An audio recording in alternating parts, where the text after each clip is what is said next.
자, 국민의힘 전당대회 준비위원회가 어제 발족을 했습니다. 당대표 대진표 서서히 윤곽 드러내고 있습니다. 출마 선언한 후보도 있고 출마를 고심한 후보도 있다고 하고 한 10여 명의 이름들이 거론되고 있는데요.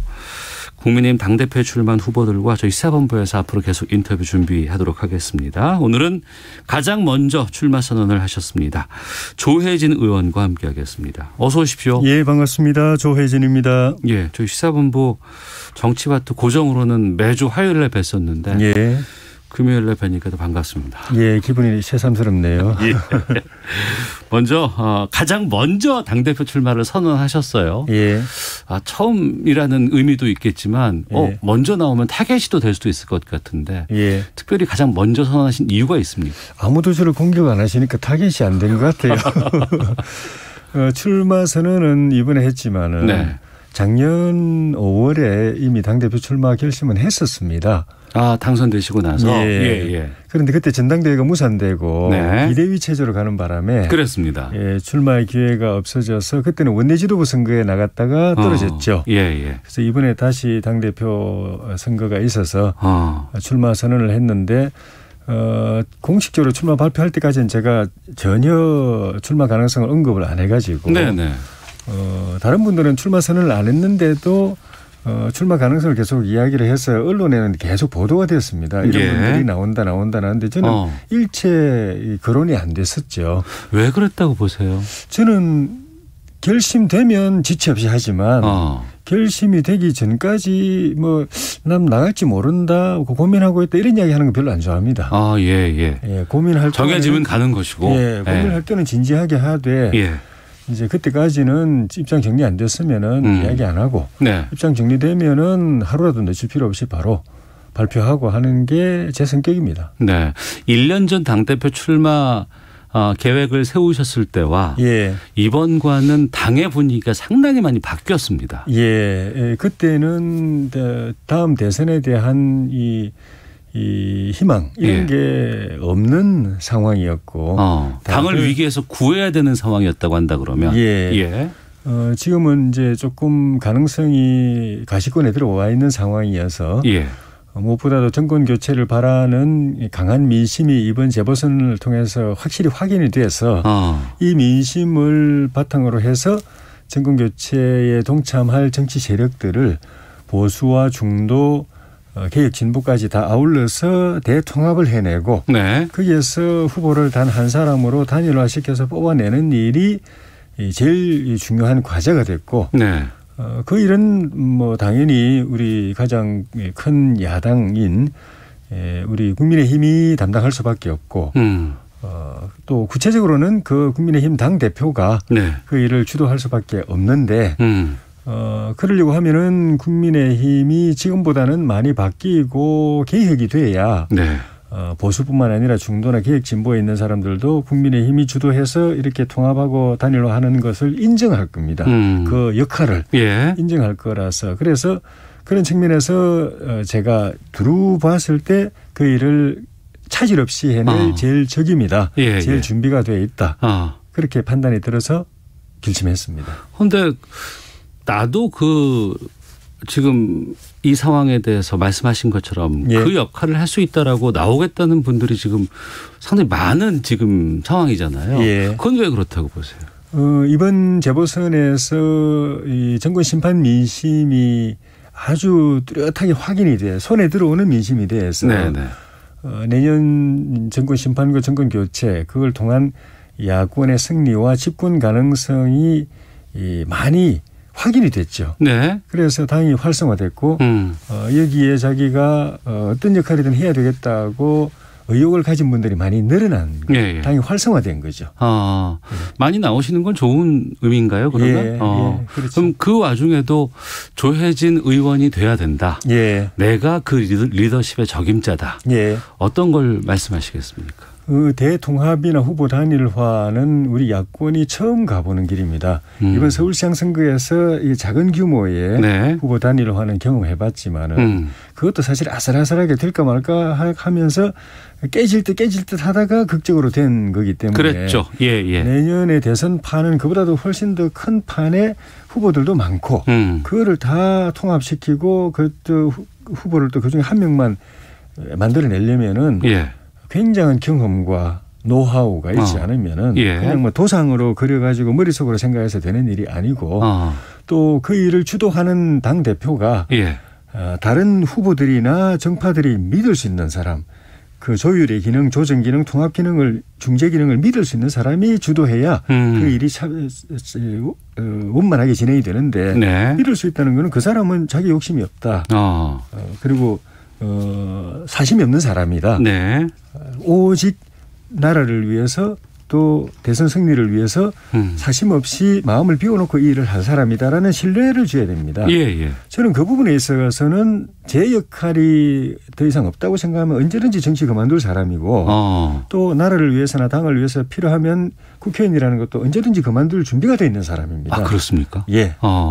그런 마음으로 하고 있고 예. 이번 21대 4년도 이것이 마지막일 수 있다는 생각으로 하고 있습니다. 네. 그 부분을 후보들이나 제 정파들이 이해하게 된다면 가장 믿고 통합이나 조정, 중재 기능을 맡길 거라고 생각하고 네네. 또 그 역할을 하려면 좀 전에 말씀드린 대로 우리 당이 좀 지금보다 더 많이 변화되고 바뀌어야 중도에 있는 분들 또 개혁 진보에 있는 분들도 우리 당의 그런 주도적 역할을 인정할 것인데 네. 우리 당이 뭐가 문제고 또 어떻게 바뀌어야 되는가를 저는 20년 이상 현장에서 보고 고민하고 그리고 진단하고 예. 대안까지 가지고 있는 많지 않은 사람, 어떻게 보면 유일한 사람일 수도 있다고 생각합니다. 그 부분을 그럼 바로 여쭤볼게요. 예. 그러니까 국민의힘이 국민들을 대표하기 위해선 특히 지금 중도층에 계신 분들 그리고 이번에 서울시장이라든가 부산시장에서 중도가 상당히 힘을 실어줬는데 그분들이 국민의힘을 믿어야 되고 또 신뢰가 있어야 되게 되는 상황이거든요. 어떻게 그분들에게 의미를 부여하시겠습니까? 일단은 이 국민의힘이 기득권 정당이라든가 그 이 집단의 성격 이미지를 벗어버리고 이 당은 나라를 위해서 헌신하는 당이다. 국민을 위해서 봉사하는 당이다. 사심 없이 일하는 당이다. 그중에서도 또 중산층이라든가 서민, 빈민 또 사회적 약자같이 어려운 사람들을 늘 걱정하면서 도와주려고 노력하는 당이다라는 믿음이 빨리 회복이 돼야 됩니다. 그리고 그것이 제가 당대표가 되면은 우선적으로 해야 될 과제고 그런 측면에서는 제가 뭐 일반 국민들은 잘 모르시지만은 국회의원 된 거 말고는 어릴 때부터 바닥의 삶을 바닥의 인생을 살아왔기 때문에 그런 분들의 애환과 또 아픔을 제일 잘 알고 또 뭘 필요로 하고 어떻게 도와드려야 되는지를 가장 잘 아는 사람이고 저 같은 사람이 당대표가 되면 당의 정체성이 그쪽으로 가게 돼 있고 또 바라보는 국민들도 또 다르게 보게 될 것이고 제가 되면은 우리 당을 국익 우선 국민 우선으로 가려고 생각합니다. 그러니까 보수라는 이념도 중요하지만은 나라에 도움되고 국민에 도움되는 게 제일 중요하다. 그래서 나라와 국민에게 도움되는 거라고 하면은 꼭 보수적인 게 아니라도 중도나 진보 쪽의 정책이라도 가감없이 버려야 되고 제가 그렇게 할 생각입니다. 알겠습니다.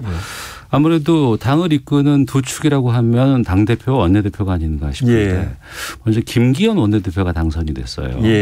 그런데 다들 김기현 원내대표는 울산 출신이니까 PK고 그러면은 당대표는 뭐 수도권이라든가 다른 지역에서 나와야 되는 게 아니냐 뭐 이런 또 분석들 나오던데 여기에 대해서는 어떤 입장이세요? 그것도 생각해 볼 수 있는 요소 중에 하나인데 그런데 그런 그 이슈는 이번뿐만이 아니고 저희 당의 역대 전당대회 때마다 한 번도 빠짐없이 나왔던 이슈입니다. 그런데 그때마다 우리 당원들이나 국민들이 당대표를 뽑는 선택의 기준으로 제일 우선적으로 생각한 거는 그때 그 상황에서 당대표가 해야 될 역할과 책무 그것을 가장 잘 해낼 그런 비전이나 경륜이나 그 실천력 있는 사람이 누구냐를 제일 우선적으로 보고 늘 뽑았습니다. 네. 그 다음에 무슨 지역 안배라든가 뭐 선수 안배라든가 이런 걸 참고 사항으로 고려했을 수는 있지만은 그걸 먼저 내세워 가지고 영남을 찍을까 비영남을 찍을까 이렇게 해서 투표한 예는 제가 제 기억으로는 없고 또 영남을 뽑았더니 당이 좀 잘 안 됐다라든가 네네. 비영남을 뽑았더니 당이 잘 됐다라든가 이런 예도 없습니다. 최근에 예를 들면 20대 국회 4년 동안은 우리 당이 계속 연전연패하면서 완전히 땅 바닥까지 내려간 우리 당의 역사에서 최악의 상태였는데 그때는 오히려 당 대표나 저 비대위원장이 대부분 저 비영남 출신이었습니다. 네. 비영남군 영남을 별로 안 뽑고 비영남 출신을 대부분 다 세웠는데도 당은 그 모양이었거든요. 네. 그래 이건 당원들이 제일 잘 압니다. 예. 하지만 그 지역적인 어떤 그 표심이라든가 이 부분에 기대해서 국민의힘이 커온 것도 사실 아닌가요? 어쨌든 우리 지역 그러니까 영남 지역 제가 이 지역구가 있는 저희 지역을 포함해서 영남 지역 유권자들이 우리 당을 오랫동안 변함없이 지지를 해왔고 수도권이나 다른 지역에서 흔들릴 때도 지지를 해온 것이 당이 해체되지 않고 소멸되지 않고 지금까지 버텨오고 또 그걸 근거로 해서 수도권이나 다른 지역을 좀 더 외연을 확장할 수 있는 시도를 할 수 있는 든든한 버팀목이 된 건 사실이죠. 그런데 영남 지역의 우리 지지자들도 우리 당이 영남 지역의 정당으로 머물기를 원하지 않습니다. 영남에서 이렇게 밀어줄 때 수도권에 더 외연을 확대하고 충청, 중부, 호남에도 더 외연을 확대해서 전국적으로 지지 기반을 가지고 있는 전체 국민의 지지 기반을 가지고 있는 정당이 되기를 바라는 것이 영남의 지지자들도 똑같은 마음입니다. 알겠습니다. 자, 그러면 뭐 정치 상황에 대해서 좀 여쭤보도록 하겠습니다. 지금 이번 주 다 지금 인사청문회 전국이었거든요. 오늘까지 이제 총리 후보자에 대한 인사청문회도 진행이 됐는데 이 상황은 어떻게 보고 계세요? 막 이제 임기 1년 남겨놓고 인사를 하다 보니까 그 구인난이었던 것 같아요. 문재인 대통령 입장에서 보면은 인사청문회도 어렵고 또 남은 기간은 사실 국정 동력이 제일 떨어질 때 대통령이나 장관이나 제일 힘이 없을 때 그 한 1년 안 되는 기간 하는 거라서 구인난이어서 그런지 모르겠는데 그동안 국민들을 실망시켰던 여러 가지 흠결들이 장관 후보자들 또 총리 후보자에게 많이 발견이 돼서 우리 야당도 흔쾌하게 동의해 주기가 어렵고 또 대통령도 이런 흠결이 발견된 후보자들을 다 임명하는 것이 부담스러운 그런 상황이 돼서 총리 후보자 인사청문회까지 끝나고 최종적으로 대통령께서 뭐 결정을 하시겠지만은 총리 후보자는 당에서 이제 국회에서 표결까지 해야 되죠. 우리 당의 입장은 장관 후보자 중에 3분은 이거는 동의 못 해준다. 그래 되어 있는데 대통령께서 지금까지는 야당이 반대해도 다 강행하셔서 야당 동의 없는 이 후보자 임명이 한 28분 가량 됐는데 이번에 다 하시게 되면 30분을 넘게 되는데 부담이 될 겁니다. 근데 또 그걸 또 다 임명 안 해도 또 레임덕이라는 그런 또 그 부담이 있을 것이고 고심이 될 텐데 그냥 상식적으로 판단하면은 어쨌든 3명을 다 임명하기는 쉽지가 않을 거다. 뭔가 절충점을 찾지 않겠는가 하는 그런 전망을 하게 됩니다. 세 곳이라고 하면 과기부, 국토부, 이제 해양부, 해양수산부 이 3분 중에 일정 정도 절충이 필요할 것이다. 알겠습니다. 자, 그리고 김종인 전 비대위원장 밖에서 계속해서 지금 국민의힘에 대해서 얘기를 지금 하고 계시거든요. 이건 어떻게 보고 계세요? 그 표현에 있어서 좀 거북한 표현 같은 건 있을 수가 있는데 그 지적 자체는 틀린 지적이 아닙니다. 아, 그래요? 우리 당은 그 김종인 비대위원장의 시각뿐만 아니라 국민들이 보는 시각도 우리 당은 지금 만족스러운 수준이 아닙니다. 더 바뀌어야 되고 더 개혁돼야 되고 그거는 우리 당 안에 있는 저를 포함한 우리 당의 의원들도 똑같이 느끼는 것이고 그래서 조금 표현이 특히 거북한 표현이라고 하더라도 그 뜻은 그대로 받아들이고 그걸 가지고 뭐 옳으니 그러니 왜 그런 말을 했냐 뭐 이렇게 논란하는 거는 그거는 저는 온당치 않다고 생각이 들고 어쨌든 빨리 우리 자신을 성찰해서 문제점을 제대로 이렇게 파악을 해가지고 바꿔나가는 거 그게 제일 중요하다. 그렇게 생각하고 김종인 비대위원장은 우리 당에 대해서 문제를 지적할 뿐만 아니고 예. 장기적으로는 우리 당을 포함한 이 범야권의 대통합과 후보 단일화를 이루어서 내년 대선에서 이기고 정권 교체를 하는데 확실한 자기 역할이 있는 분이라고 저는 생각합니다. 그러면 조혜진 의원께서 당대표가 된다 그러면 예. 김종인 전 위원장과도 많은 소통 같은 것들이 이루어질 수 있겠군요. 그럼요. 대통합 후보 단일화가 좀 전에 말씀드린 대로 간단치 않은 작업이거든요. 예. 고차원 방정식이라고 저는 생각을 하는데 그걸 풀어가는 데 있어 가지고 김종인 비대위원장의 그런 안목이나 지략이나 네. 정치력 이거는 반드시 필요한 도움이라고 생각하고 네. 만나서 협의하고 그래서 그게 다 이루어지고 나면 나중에 결국 최종적으로 운동을 할 때도 네네. 이분이 또 선거 운동 앞에 앞장서서 또 이끌어가는 그런 역할도 저는 모시고 올 생각입니다. 그 말씀은 내년 3월 대선에 예. 국민의힘의 후보가 있을 수도 있겠지만 예. 그걸 뛰어넘는 범야권의 대선 후보를 만들겠다라는 목표가 서 계신 것 같아요. 예, 당연하죠. 예, 그러니까 그 후보들이 다 국민의힘 안에 들어와서 한 번의 경선으로 단일화가 되면 안전하고 예. 근데 그게 안 되면 저희 당 후보를 뽑아놓고 밖에 있는 분들하고 2단계 단일화 경선을 해서 최종 후보를 하나로 통일시키는 것. 예. 그 과정이 또 있을 수밖에 없죠. 아, 그렇군요. 예. 지금 야권의 대권 주자 지금 가장 선두에 달리고 있는 인물이라고 한다 그러면 윤석열 전 검찰총장입니다. 예. 윤 전 총장은 어떻게 보고 계세요? 이분의 존재 때문에 사실은 네. 아까 말씀드린 작년 5월만 하더라도 우리 당을 포함한 범야권의 내년 대선 승리 가능성, 정권 교체 가능성이 거의 제로에 가까워 가지고 다 그냥 낙담한 상태에 빠져 있었는데 이분의 네. 존재 덕분에 그 가능성이 다시 살아난 거거든요.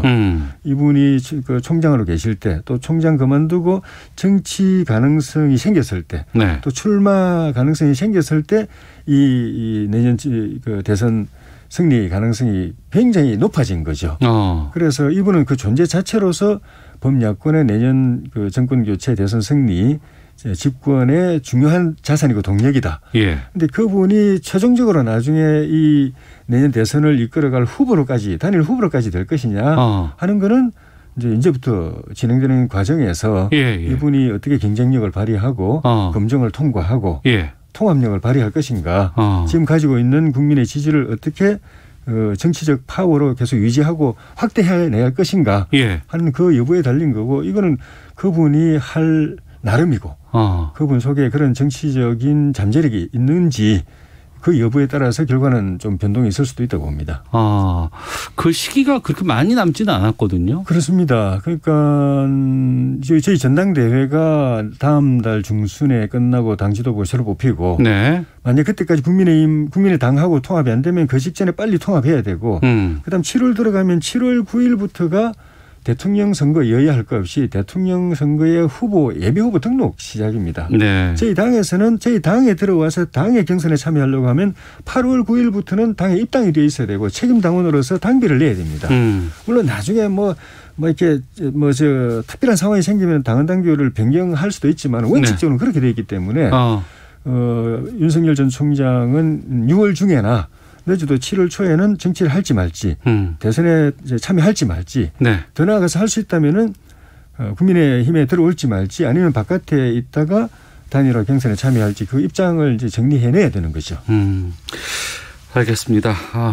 벌써 주어진 시간이 다 돼서 여기까지 말씀 듣도록 하겠습니다. 고맙습니다. 예, 고맙습니다. 국민의힘 당대표에 가장 먼저 출마를 한 조혜진 의원과 함께 말씀 나눠봤습니다. 자, 이어서 교통 상황 살펴보고 돌아오겠습니다. 교통정보센터의 김한나 리포터입니다.